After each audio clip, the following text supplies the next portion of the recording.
The camera captured her at 2:14 a.m., a silhouette on the stern, the recognizable red dress, that unhurried walk that everyone on board had noticed over 4 days at sea. It was Clara Wesson, alive, standing at the railing, looking out at the water. That's what the husband showed investigators when they asked where his wife had been on the night she disappeared. "There she is," said André Wesson, his voice calm. "Alive, at 2:14. You see?" The investigators saw. They didn't yet know they weren't looking at Clara Wesson. They were looking at whoever had put on her dress. Clara Wesson disappeared from the cruise ship Atlantic Star on the night of September 4th to 5th. Until that point, no one on board would have given her much thought. Another tourist, tanned smile, glass of wine at sunset. But this woman, this night, this silhouette on the recording would change how forensic analysts across Europe approach cruise ship surveillance footage. There's a moment in this story when one analyst on the video review team notices something in the silhouette's gait, after which a carefully constructed alibi collapses in 40 minutes. But to understand how that happens, you have to start at the beginning, with how everything looked perfect. André and Clara Wesson boarded the Atlantic Star in Barcelona on September 1st. A 7-day Mediterranean cruise, Nice, Genoa, Naples, Malta, Valletta. A luxury cabin on the 8th deck with a sea view, breakfast included, private balcony over the water. On paper, an anniversary trip, 20 years of marriage. The Atlantic Star carried 800 passengers. Not the largest in its class, but large enough that a person could spend days on board and remain effectively invisible. 4 restaurants, 2 bars, a spa, an open-air pool on the upper deck, a casino. Surveillance cameras in the corridors, stairwells, and deck entrances, but not everywhere. On the open decks, 1 or 2 cameras with limited angles.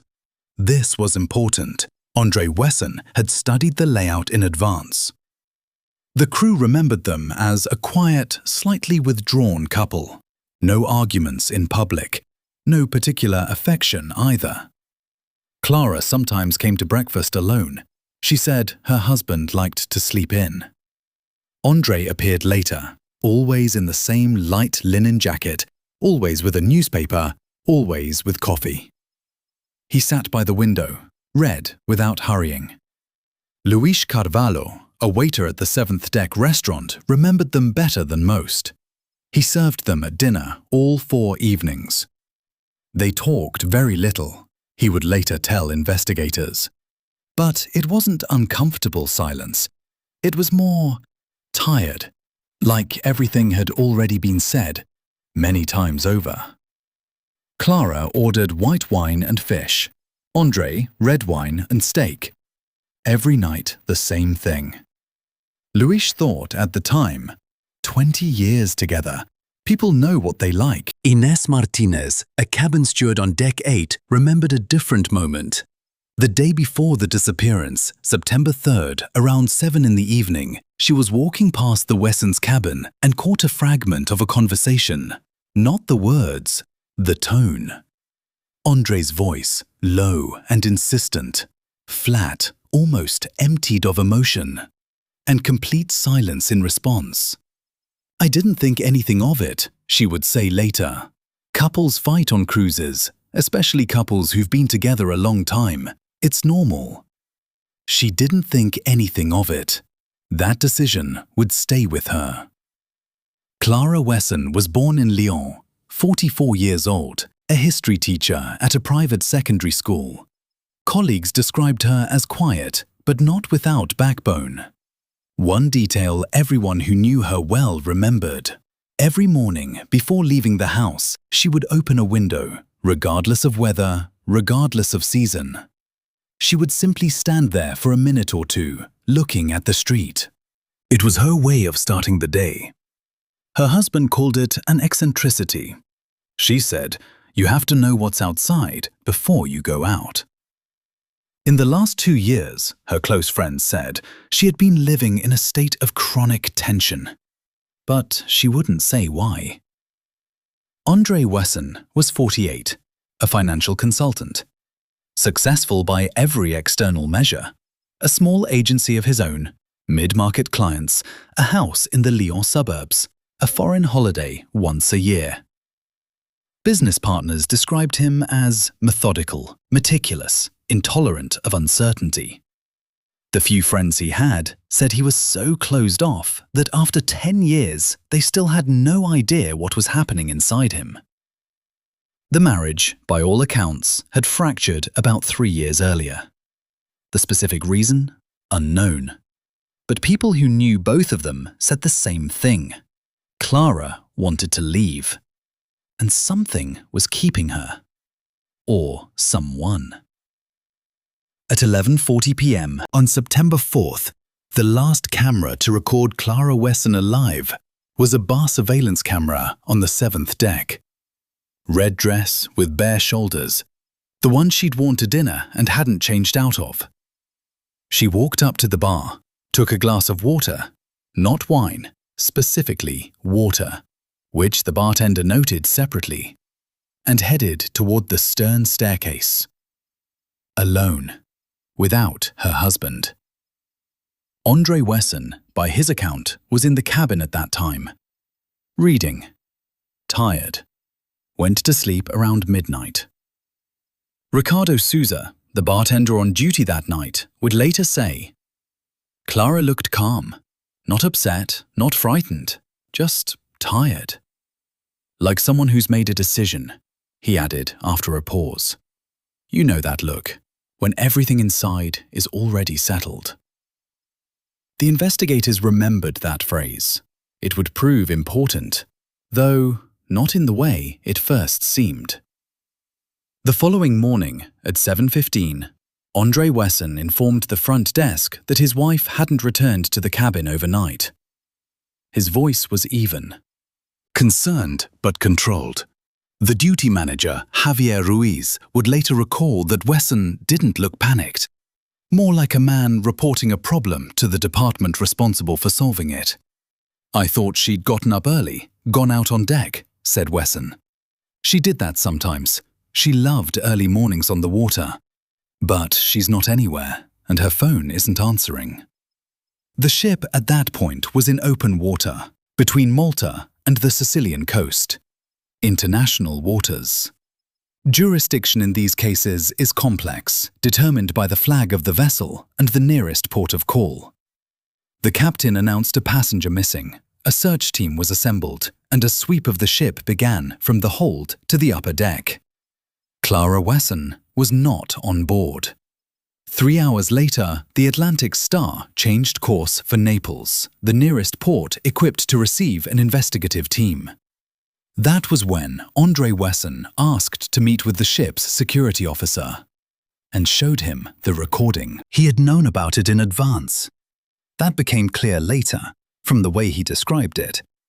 Not, could you check the cameras, but a precise reference. Stern deck, between midnight and 3 a.m. September 5th. He knew what was there, because he had created it himself. Technician Miguel Fontes found the recording at 2:14. A silhouette in a red dress. A female figure at the railing, standing, looking at the water.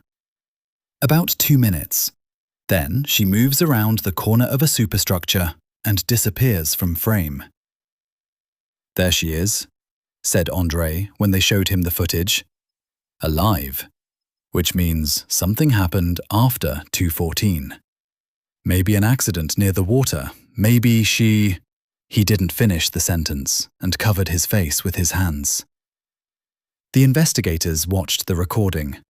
A figure in red. Dark sea beyond the railing. The walk, steady, composed. Everything looked right. Almost everything. Detective Paolo Ferri was assigned to the case immediately after the Atlantic Star docked in Naples. 21 years with the Italian criminal police, specializing in maritime crimes.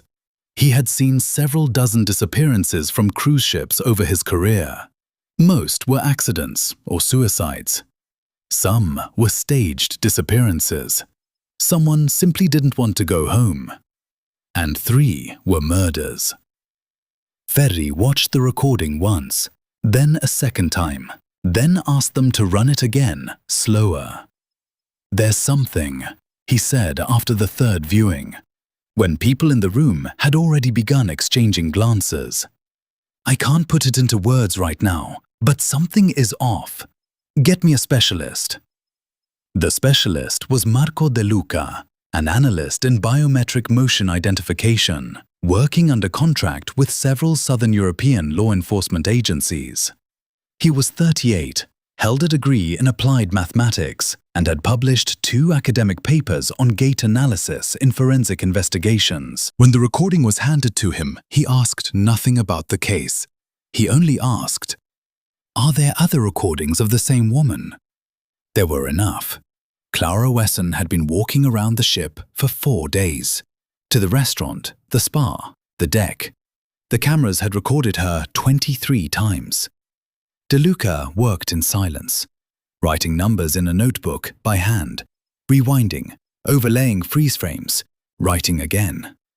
40 minutes later, he called Ferri over.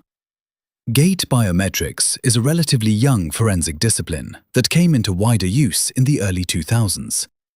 The principle is straightforward. Every person walks in a way that is uniquely their own. Step length, foot placement angle, the movement pattern of the hips and shoulders, the way weight transfers from heel to toe, the speed at which each step concludes. These parameters form in childhood and remain stable throughout a lifetime. They cannot be altered by conscious effort, any more than a person can willfully change their voice or their fingerprints. De Luca compared all 23 recordings of Clara Wesson with the 2:14 footage. Step length. No match. Across 4 days of recordings, Clara's average step was 62 centimeters. The figure in the stern recording, 70 centimeters, a difference of 8 centimeters. For a woman 167 centimeters tall, this is an anomaly. Right foot placement angle. Clara planted her foot with a slight outward rotation, approximately 8 degrees. A consistent habit visible in all 23 recordings. The figure in the stern recording plants the foot straight. Weight transfer. Clara walked with a slight forward lean, 2 to 3 degrees off vertical, a characteristic habit of people who spend long hours at a desk. The figure in the recording holds the torso strictly upright. And last, the most significant finding, shoulder width. De Luca measured shoulder width in pixels across all 23 recordings of Clara. Applied correction coefficients for camera angle, distance, and perspective distortion. Arrived at a stable figure, 38 centimeters. In the stern recording, with the same corrections applied, shoulder width measured 42 to 43 centimeters, a difference of 4 to 5 centimeters. "It isn't her," said De Luca, and placed the notebook on the table in front of Ferri. Not one of the 5 parameters falls within normal margin of error. All 5 deviate in the same direction, toward a larger individual with different biomechanics, with high probability, a man. Height approximately 180 to 182 centimeters, in a woman's dress. Ferri looked at the notebook, then raised his eyes. "The husband's height?" 181, De Luca answered. "I already checked." The investigators returned to André Wesson. He was still sitting in the interview room on board. Linen jacket, hands folded on the table, eyes tired but gaze direct. They told him nothing about De Luca's findings, nothing about shoulder width or step length. They simply asked him about the insurance policy. A pause.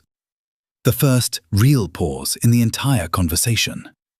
Until that point, he had answered immediately, evenly, without hesitation. Now, 2 seconds of silence. Almost imperceptible. Almost. "What policy?" asked André Wesson. $2 million, on your wife's life, taken out on August 9th. The life insurance policy on Clara Wesson had been issued on August 9th of that year. This was confirmed by Ambassador Life, a Geneva-based insurance company. Beneficiary, André Wesson. Coverage, $2 million. Insurance agent, Jérôme Bicard, later testified that André Wesson had initiated the policy himself. Called without prior consultation. Named the amount immediately. Didn't ask what was typical, didn't inquire about options. Just stated the figure. Clara signed the documents at a meeting in the office. According to Picard, she appeared distracted. She didn't read what she was signing. She looked away.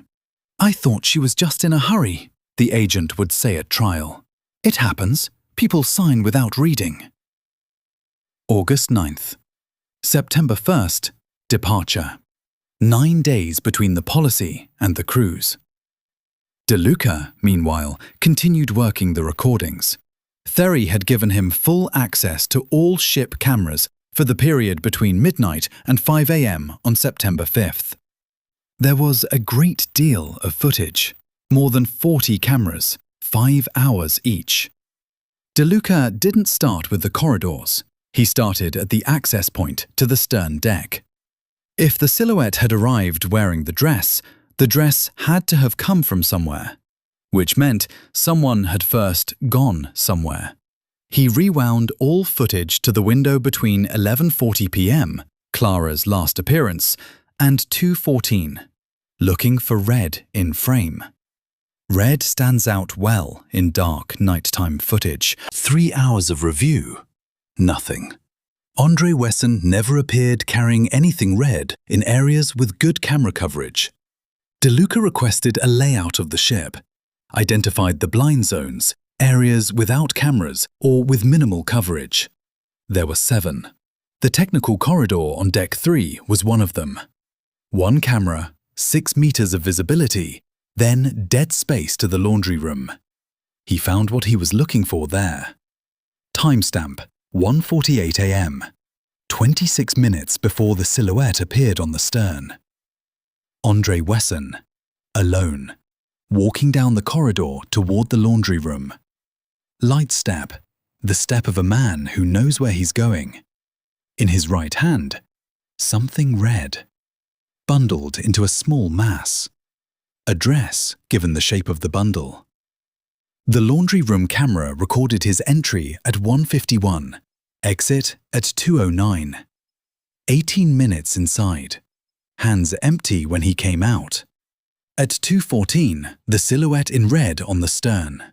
At 2:16, the silhouette disappears behind the superstructure. At 2:23, André Wesson appears on the stairwell camera for deck 4. No red, walking calmly, hands free. Direction, cabin. The reconstruction assembled itself. Clara Wesson was killed before midnight, most likely in the cabin, most likely with a blunt object. The last recording of her alive, 11:40 p.m., the bar on deck 7.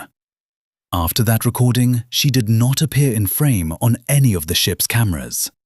That meant one of 2 things. Either she was deliberately avoiding cameras, which was inconsistent with her behavior over the prior 4 days, or she was already dead. During the night, after waiting out the time, André Wesson took his wife's dress, the red one she had worn to dinner, the one she was last seen in at 11:40, and moved through the technical corridor to the laundry room, somewhere with no witnesses. Changed, put on the dress, then 12 minutes on the stern, in the sightline of the one camera he knew about, 2 meters forward, 2 meters back to the lens, so his face wouldn't show. Enough time for a recording, enough detail for an alibi. Then the laundry room again. The dress disappeared, most likely through a porthole or into one of the lower deck waste containers, which by that point had been searched only in passing. Back to the cabin. Sleep, or its performance. In the morning, the call to the front desk. Concerned husband. And the key piece, The recording. Prepared in advance. Produced at the right moment. She was alive. He wasn't involved. Something happened after 2:14. It almost worked, if not for 8 centimeters of step length, if not for 4 centimeters of shoulder width, if not for Paolo Ferri feeling, on the third viewing, that unexplainable something is wrong, and calling De Luca. Clara Wesson's body was recovered 11 days later. An Italian Navy dive team was working the sector of the Tyrrhenian Sea, corresponding to the Atlantic Star's course on the night of September 4th to 5th. At a depth of 42 meters, a body in clothing without shoes. Forensic examination established a blunt force injury to the posterior skull, inflicted while she was still alive. Drowning as cause of death was excluded, no water in the lungs. Clara Wesson was dead before she entered the water. André Wesson was arrested in Lyon the following March. The warrant was issued after the Italian prosecution completed its analysis of the video recordings, biometric data, and insurance documents. By that point, he had already submitted a claim to the insurance company. The company had frozen the payment because a new internal protocol, introduced 2 years earlier, required additional review of policies issued fewer than 30 days before the insured person's death. At trial, the defense built its case around a single argument: the stern recording. Who could guarantee the accuracy of biometric analysis? Where was the established margin of error? 4 centimeters in shoulder width, within the normal range of variation for women. 8 centimeters in step length. Perhaps she was tired, wearing different shoes, walking more carefully. De Luca testified for 4 hours. Not a single unnecessary word. With graphs, skeletal model overlays, frame-by-frame comparisons printed at full scale and placed before the jury. He explained each parameter. He answered every question the defense raised. And at the end, he said one thing: the probability that this is Clara Wesson is less than 1%. This is not an opinion. This is mathematics. Added to the biometric conclusion, the technical corridor and laundry room recordings. The insurance policy taken out 9 days before the cruise. The agent Picard's testimony about how Wesson behaved when purchasing the policy. The steward Inez Martinez's account of the voice in the corridor the day before the disappearance. The bartender Ricardo Sousa's description of the face of a person who had made a decision. The jury deliberated for 7 hours. André Wesson was convicted of first-degree murder and premeditated insurance fraud. Sentence: life imprisonment without possibility of parole. He said nothing when the verdict was read. He sat in the same linen jacket, hands folded on the table, gaze direct. The silhouette in the 2:14 recording stands at the railing. Red dress, dark sea. The gentle sway of the ship on the water. Everything looks right. Almost everything. The shoulders are 4 centimeters too wide. The step is 8 centimeters too long. That was enough.